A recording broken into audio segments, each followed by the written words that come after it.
Hello, everyone. Today's gospel comes from Luke chapter 24, verse 13 through 35.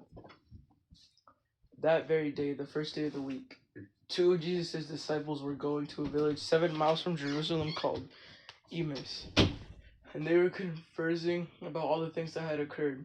And it had happened that while they were conversing and debating, Jesus himself drew near and walked with them.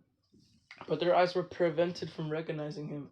He asked them, "What are you discussing as you walk along?" They stopped, looking downcast.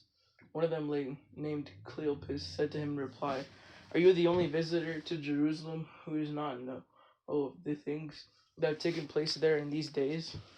And he replied to them, "What sort of things?" They said to him, "The things that may have happened to Jesus the Nazarene, who was a prophet mighty in deed and word before God and all the people. How our chief priests and rulers both handed him over to a sentence of death and crucified him. But we were hoping that he would be the one to redeem Israel. And besides all this, it is now the third day since this took place. Someone from our group, however, have astounded us. They were at his tomb early in the morning, and they did not find his body. They came back and reported that they had indeed seen a vision of angels who announced that he was alive. Then some of those who with us went to the tomb and found things just as the woman had described.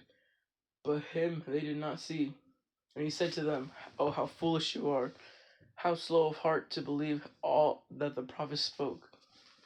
Was it not necessary that the Christ should suffer these things and enter into his glory?"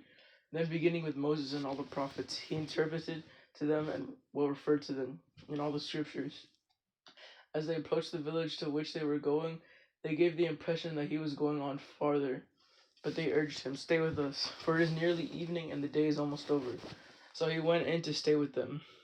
And it happened that while he was at the table, he took bread, said the blessing, broke it, and gave it to them. With that, their eyes were opened and they recognized him, but he vanished from their sight. Then they said to each other, "Were not our hearts burning within us while he spoke to us on the way and opened the scriptures to us?"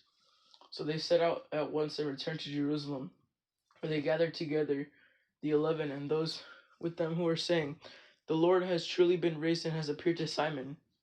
Then the two of them recounted what had taken place on the way and how he was made known to them in the breaking of the bread.